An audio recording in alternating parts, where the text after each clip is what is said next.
All they need is that we need to be very present. That time someone wants to touch you by the arm. I mean, you understand what I mean, but you're just thinking, all I need to do is just switch off.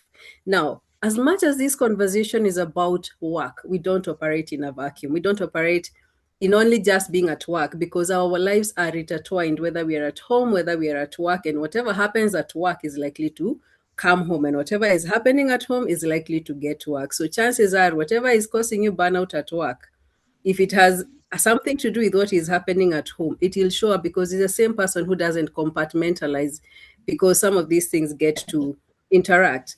And therefore, imagine yourself having to sleep through the night, and then tomorrow morning, you're imagining you have this early morning, you wake up, you have to fix breakfast for your people before you leave. And I remember this one morning, I would wake up very early because I had a line of meetings to do. I get into my car and then I drive off. And then while I was halfway, I realized I don't have my phone. You know how much important phones are in our lives, right?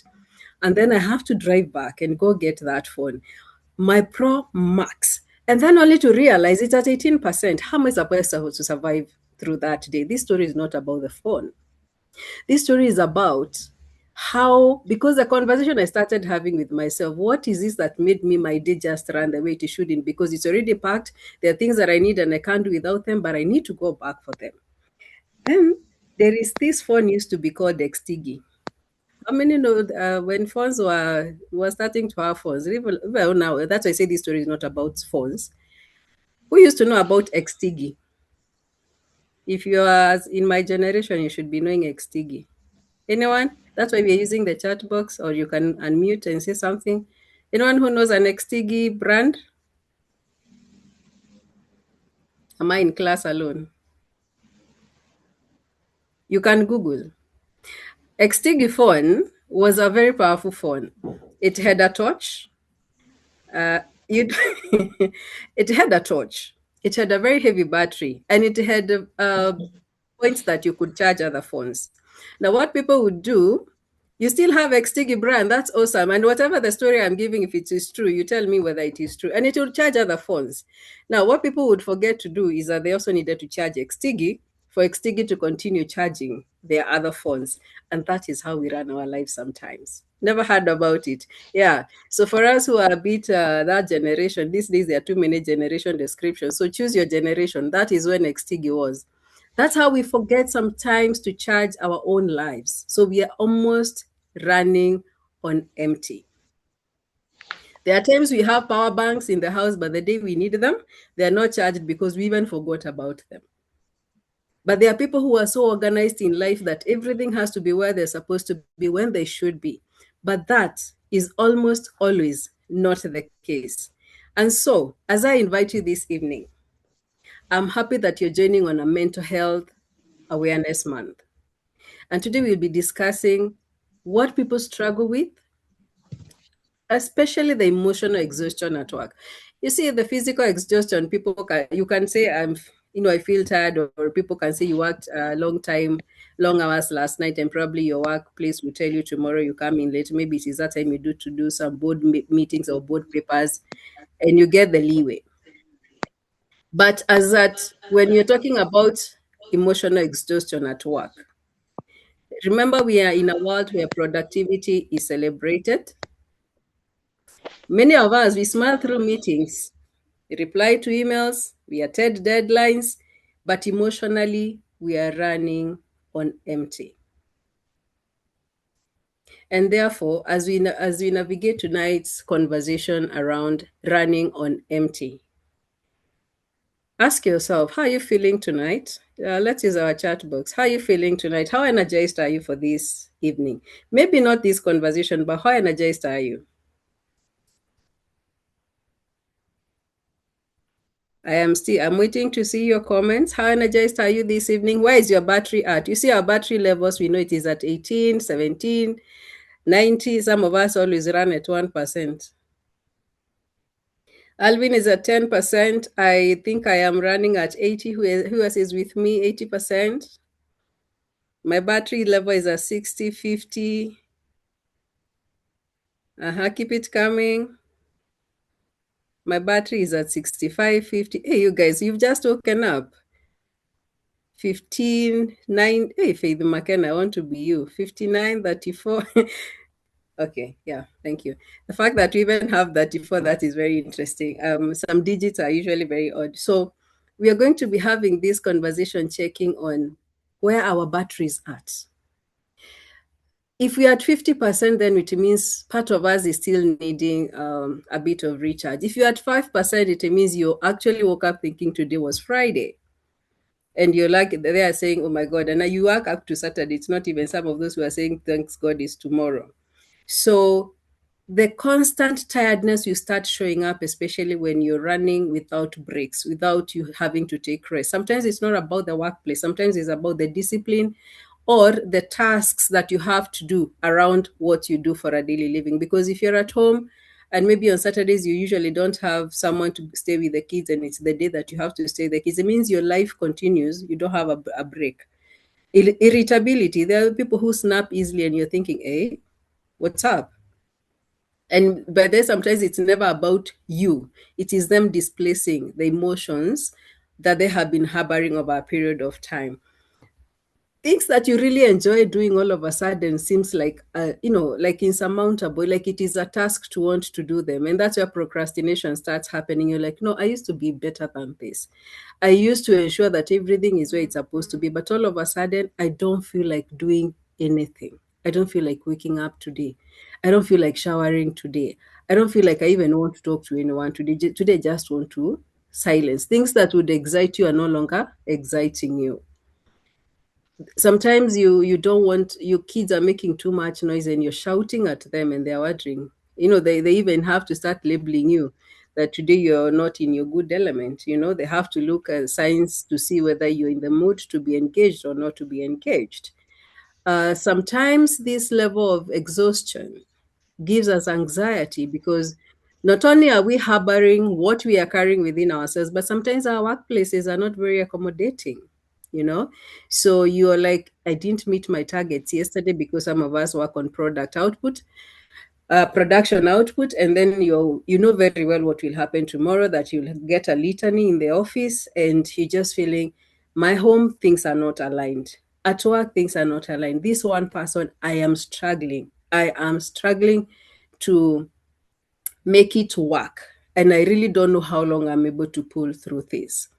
And sometimes there are people who just be in bed, but sleep won't come because half the time the brain is too busy either going through the things that are not working right. And for those that are working right, for those that are not working right, they sometimes don't even have a solution for.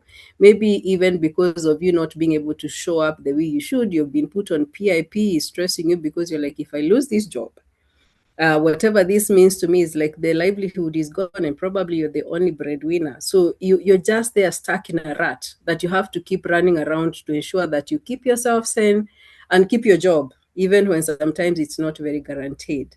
And therefore you feel trapped in a cycle of survival instead of you living. So let us pause and reflect and this issue of burnout. Um, And when I talk about emotional exhaustion, I don't know, forget about the crime in this conversation, but for anyone who watched the murder tapes that was done yesterday by NTV of that executive who succumbed through death by suicide, and when you look at the things behind it, is a lot of pressure that was so unnecessary, things that we can't speak about, things that we carry, we can't share with anyone. And eventually, when we are gone, is when people will be like, no, if that one had been shared, we would have actually helped. We would have actually helped you to walk through them.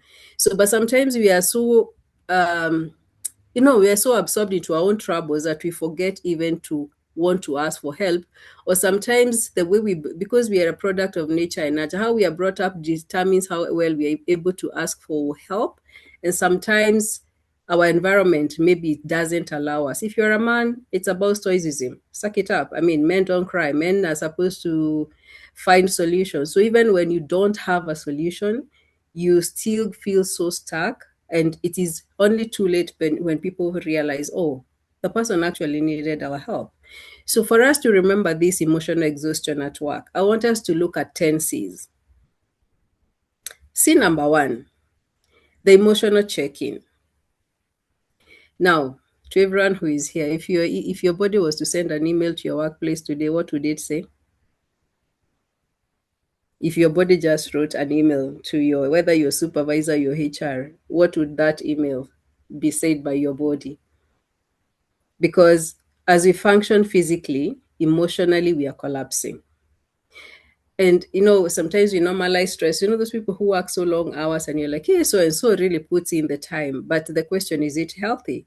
Because it's the following day you're still supposed to be work the same time you should be. So is it the workload problem? Is it a planning problem? Is it the delegation problem? Is it that the systems are not favoring the people who are working in it? Because you will keep showing up, but as a battery, as we've said, if you don't recharge that phone, it is not going to serve you. That's the same phone you want to do your M-Pesa with. You want your children to call you. You need to make sure that your emails, if you're en route, you get to see them. You will miss all that, and then you develop anxiety because the things that need to keep you running are not happening. So I would want you to type again. We say today we are doing an interactive session. I want you to write in the chat describing how work has made you feel recently. We could be talking like this is we are telling other people, but it is us. How has work made you feel recently? Your HR is not in the group, so we will not disclose you. How has your work made you feel recently? Work has made me feel pathetic. I hear you, Lynette. Exhausting, low. Honestly, I can't. It's changed me to a bitter person. I can't explain. Burnt out. Decide to resign without backup. Yeah, I see that. Thank you for vulnerability. Thank you. And I believe this is a safe space. We are not going to jeopardize anybody. And by the time our jobs are getting, is some extent mentally and emotionally drained, especially. Interesting. Workout, out, it's boring. Okay. Thank you very much for your vulnerability and sharing of your experiences and how you feel right now. And you can imagine if already you're feeling some of these symptoms, it means half the time you have been processing, thinking about it, questioning whether you should continue. And if you don't, if you have to stop and stop without backup, what does this mean? Does it compound your problems? Does it improve your mental wellness for you to get clarity and maybe proceed to do the other things? Do you need to speak to somebody who needs to hear where you're getting the challenge, or does the system is the system so what we have christened as so toxic that that is one way to have yourself checked out early enough? And the fact that you can be able to label, the fact that you can point out what you're feeling about what you're doing, that is the first step to self-awareness, and that heals us to getting to figure out, even when we don't have all the resources. First, we are aware it is exhausting, it is interfering with our wellness, it is interfering probably with other areas of your life. Remember the things that happen at workplaces that showing up at that same workplace is causing more anxiety, and therefore you're looking at the person you have become over time, and therefore you're starting to question, how is this gonna be sustained? So checking in is very important. How do I feel? How do I feel? And then with that, sometimes we do, because our life is only running around, we are always caught in the rat. We don't have time to process and ask, then what? Then what? So the next C, so the first C was check in, and we have checked in. How do you feel about your work? You know, are you able to put a name to it? The second one is a constant pressure. We are addicted to being busy, because even the day you're supposed to be on a day off, you still want to find something else to do, because even when we were growing up, our parents would not want just to see us seated doing nothing. So your body never gets a moment to rest, yet you're always giving it too much work to do. And therefore my question again, because all of us are guilty of this: when was the last time you rested without guilt? Let's share. When is the last time that you rested without guilt? if at all you have. Yesterday, Sunday, the public holiday. When did you last rest without feeling guilty? I haven't seen a chart yet. Then it means all of us are not resting. Is that the case? Our modern work culture is such that we are rewarded for overworking or for actually looking like we are, almost glorifying exhaustion. you know this is what you'd call toxic productivity. When I worked in the corporate, and I was in charge of a department where we measured your output in production, like you're supposed to produce a certain number of XYZ for you to be paid some amount of money. And sometimes it did not consider any system downtime. So for you, at the end of the day, whether there was a system downtime that day, you're still expected to produce a certain number of XYZ so that you get, your daily wage, that particular day's wage, because that is what would predict whether you'll be able to meet the turnaround time. And over time, you realize at the end of the day, what we focus on is on output and other people.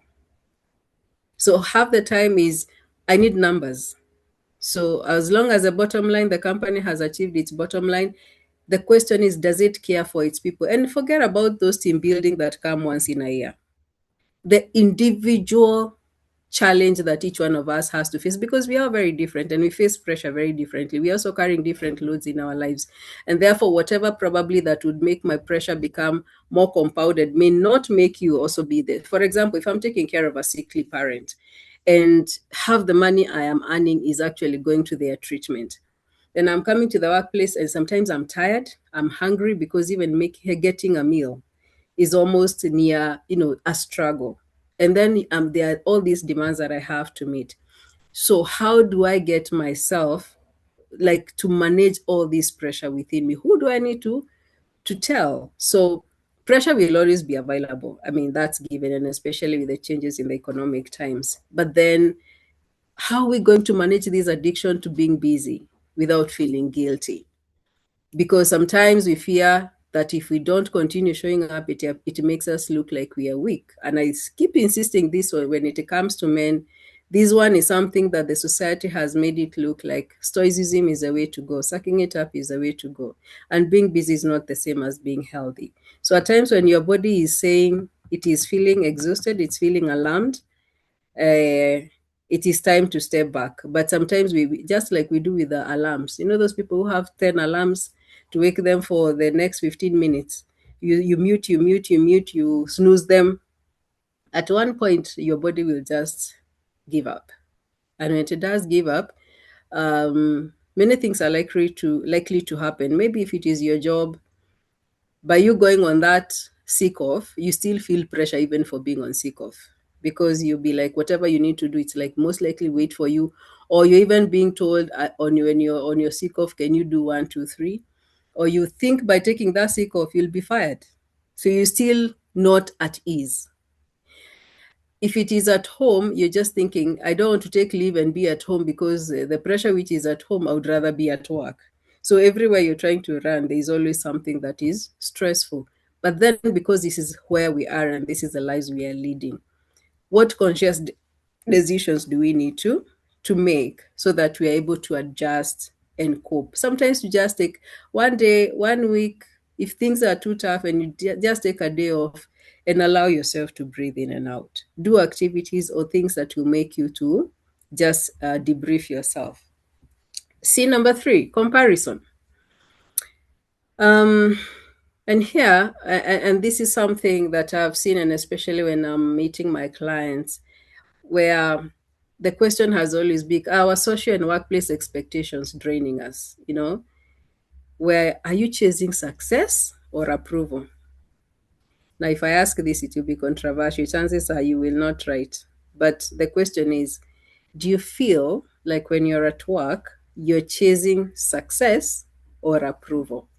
That anytime we are working, there's somebody who is always who effortlessly is able to do a lot of things and get recognized. And sometimes we were comparing ourselves with colleagues. Sometimes some people are driving to work, and now you're thinking, I have to take a loan so that I get myself a car. I mean, John says we all have to be in the same class. And what you don't realize is that by taking that loan to get that car, as much as we've called the car convenience, as we work on convenience, you need to ask yourself, does your paycheck allow for that convenience? Because if you can actually take a matatu to work, you're saving on a lot. You know, because everyone is driving, you want to drive, and then your paycheck cannot even last you. And then you start borrowing, and the pressures that we've just talked about become compounded. So the question is, what is this comparison that is pushing you to do things that you ought not to do? People are buying things in the office and you're there taking them on a credit, even when you know too well that you've already exhausted, even enough for you to keep for an emergency fund or for savings, or even just to be disciplined in how you spend your money. Other things that we know is about people who compare themselves online, so you want to dress like, I don't know who your mentor is, but these comparisons can silently damage your self-worth. And all of a sudden you are someone who is performing, who who is motivated, and all of a sudden you just feel like you don't fit in, because you're not able to walk shoulder high feeling that you're good enough with what you have without feeling carried away. Or because when they go out, they spend on these big places, you can just be home with your people and just be okay, instead of that one night out that you spend 10,000 and you feel the dent and the pain in your pocket. And the question would be, what pressure do you feel most at work? Is it performance? Is it finance? Is it recognition? Is it perfection? What pressure do you feel most at work? And maybe it is none of the above that I've said, maybe yours is different. What pressure do you feel at work? Let me see what we have in the chat section. What pressure do you feel most at work? Favoritism. Sheila, you can read for me some things I'm not able to see. I don't know what has happened to my, yeah, recognition to prove your worth. Yeah, this actually happens a lot, especially blame shifting. Leadership. This is more of on the leadership, when we fail to create a culture that allows people to take responsibility. Performance not recognized, but mediocrity depends who you report to or who's godfather. Recognition, um, merit. This is where, what we are doing. Finance, yeah, financially, sometimes we are running on fumes, and whatever it is that we deliver does not seem commensurate. Recognition, and let me talk about this recognition in terms of merit, because there are people who put in the work, but they either bypassed by promotions, or they are never going to be recognized in those employee of the month or those vouchers that are given. Yet you would actually be like, and so has always been so hardworking.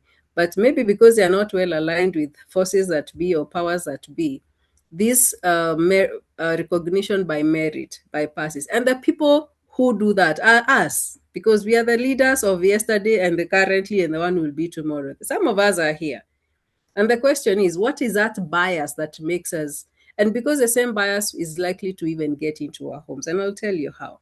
You have two children who are like day and night.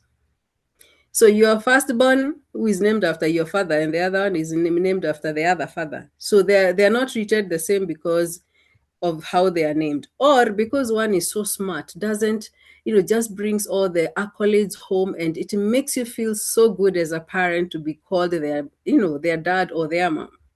Then there's this other one who struggles a lot, and what you want to do is to remind them to be like their significant brother or sister, or significant sibling for that matter.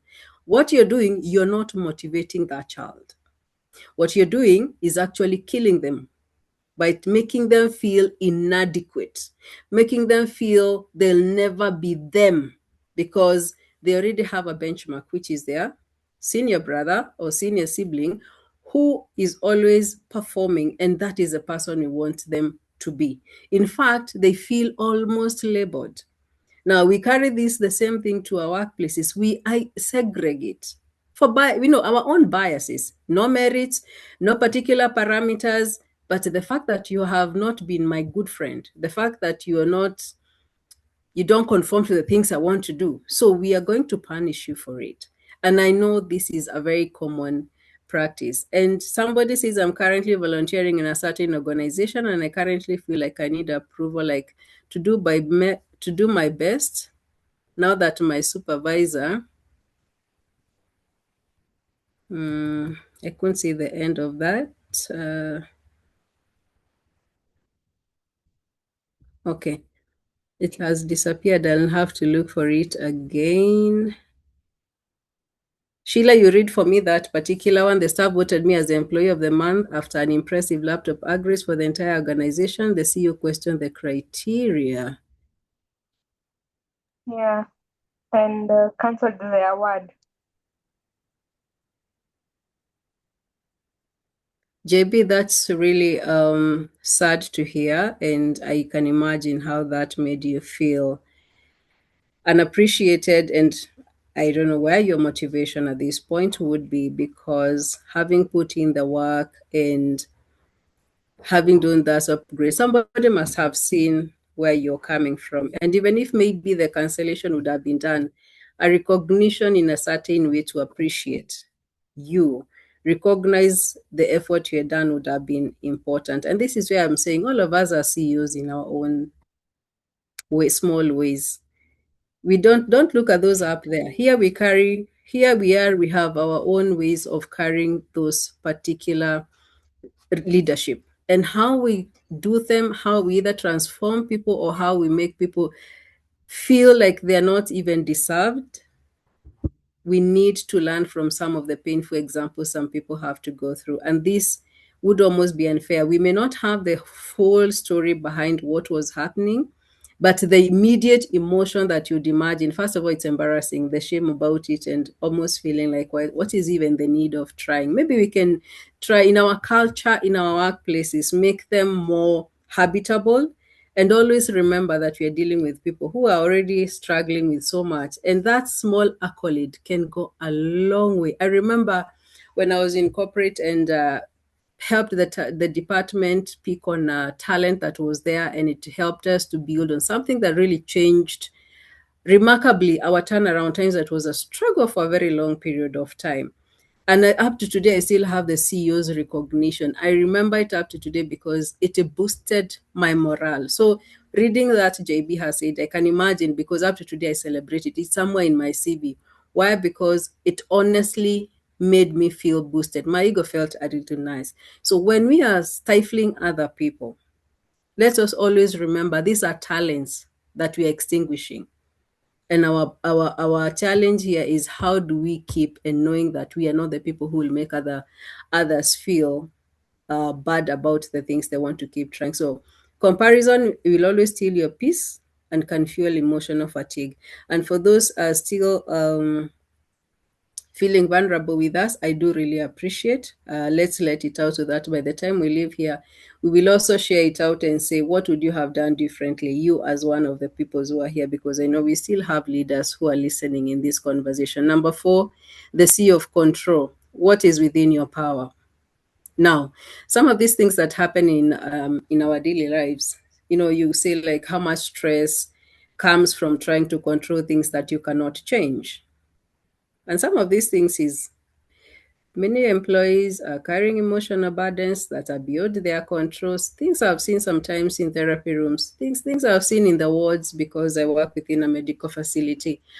And these are difficult bosses, bosses who have decided to make your work so difficult, either in a way you're going to exit or just make sure that no promotion will ever find you. So sometimes the control of what can you be able to deal with and what can't you be able to deal with. A difficult boss, what will you do about it? Now, if this is a person you're reporting to, what do you do about them? How is the culture in that place? Would you, if you go to the HR, would it give you the support that you need? Or does that mean that you need to grow and grow outside the organization before you lose yourself? The other area I've seen an emotional burden on areas that we try to control is organizational changes. If the companies are going through redundancies and they have become common, if they are going through maybe pay cuts, or sometimes some some mergers that are likely to interfere or affect a position you're holding today. Those are not within our control. So when they are happening, I know corporates do a lot of EAP programs where they will bring in experts to talk to us. But you, as an individual, you need also to find a way to always make yourself ready for the changes that are likely to happen at your workplace that are not within your control, so that you're able to make decisions before your mind becomes so burdened that you cannot see any way out. Office politics, those ones will always be there. Economic uncertainty, the circumstances we are in. One time you start hearing, hey, there is redundancy, and you're just thinking, Mimi, the way I'm not even liked here, I'll be the first one. And you can imagine how much that can stress you and how much control do you ever have what the company will do. So at this point in time, we need to realize that things that we have no control over, we need also to start letting them go. Easily said, but you need a lot of support to start letting yourself not hold so much, because by that holding much is what will make you always feel like you're stuck. So your mental wellness will improve when you focus your energy on the things that you can actually influence. And I've always advised people, if sometimes you cannot manage your difficult boss, whichever means and systems and provided within the culture, you can always grow outside if that allows, if you have also put yourself in the place to do that. And five, connection. Who do you talk to when it becomes overwhelming? Please, let's learn how to have support system. This support system could be friends that we trust outside our workplaces, because who is that person who notices you're not okay if you miss to go to work? If you're self-employed, for example, and you didn't open your office for 1 2 days, who would even call and say, I haven't seen you around for 2 days, are you still okay? If you didn't come to work, will people be like, ni ile kuchoka yake? Who notices when you're not okay? Who notices? So you need to have a good support system. Build it outside work, because sometimes in work, sometimes people feel a certain type of way, but work friendships sometimes are also okay, because they also help you in those things that you get stuck on. They can tell you how to go around some of these pressures we are talking about. Go for therapy, uh, where you can speak to someone who will not judge you. Build support system around your family. If you're still having challenges within your family, find a way to have somebody you can talk to, so that privately have that one person you can empty yourself when things get very tough. And because of the time constraints, I will stop at number 5. I will send the rest to Sheila to be able to upload them. But the one that I would really want to talk about is about self-compassion, because self-compassion is not a weakness, but it's an emotional survival. Because on this one, when there's nothing like perfection. You cannot be perfect. Yeah. And anytime you're not kind to yourself, nobody will be able to speak to you in the manner that you need to speak to yourself. And the question would be, would you speak to a friend the same way you speak to yourself after making a mistake? If your friend was to make a mistake, do you use the same harshness that you use to yourself? Or do you actually find yourself giving them a lot of grace? So, self criticism, feeling like you're not good enough, imposter syndrome, like nobody will choose me, fear of failure, and you have not even tried. By the way, try. Just try. Those things sometimes you're so much afraid of, you just need to attempt them. And I can attest that I have tried so many things that I have spectacularly failed. And I talk about them because I am the person I am today, because I didn't stop. I continued. So compassion to yourself, even things are not working, that someday you will be able to have this connection. Maybe if we are going to have a part 2 of this, because there's a lot of also conversations that and questions I probably need to pick, I would want to stop there. And Sheila, back to you. Thank you so much, Nancy. There are some few questions I'm seeing on the chat box. There's Bridget asking, can pressure sometimes improves performance, and when does it become harmful? We talk about distress and eustress. in life, we need something to keep us going, something that pushes us. So we have two types of stress. The use stress, that's a normal stress that makes you waking up, making sure you don't get too late to work. So at 6, every time you know you have to be out, traffic will get you. That's it, it keeps you going. But the moment it becomes distress, that for you to perform, you're actually panicking, it's sending you into anxiety. Listen to your emotions at that point in time. For example, the stress we get during exam time. I mean, if anyone, for all of us who've done exams, however well you prepared, sometimes there's always that small anxiety that will make you feel a certain type of way. And to some people, that anxiety is very good because they do not go with all the confidence. So it makes them well prepared. But the moment it becomes strenuous, you're even struggling to do a thing. Now, that's not good stress. So pressure is good. I mean, generally, pressure is good. Some people actually perform very well a day to a certain thing because they require that. But the moment you start panicking, anxiety, you're not thinking, you're doing public speaking and your words have disappeared, then now that there's a problem and it needs to be addressed. Sheila, back to you. Yeah. Bridget, I hope your question has been answered. Any other question? Can just feel free to open your mic.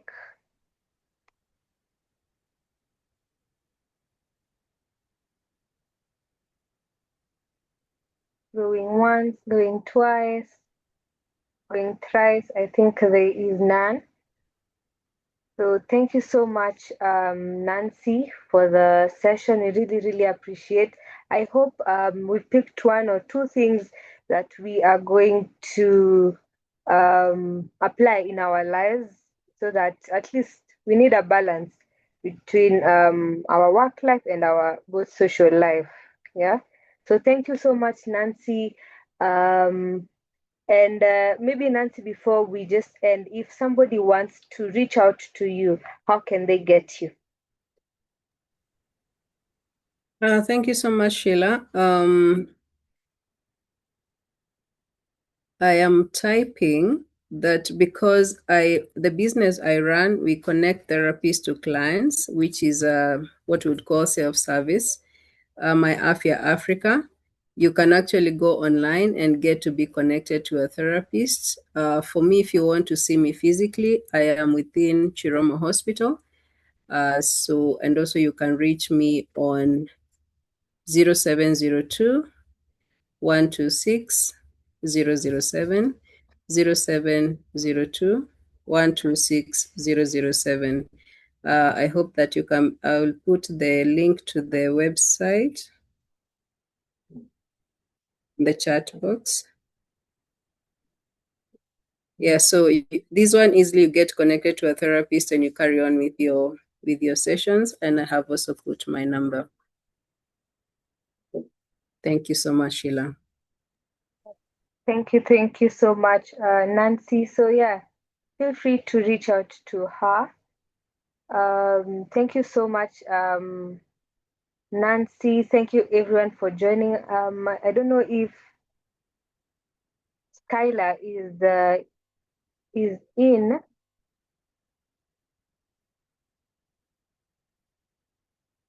Skylar, Yes, I'm in.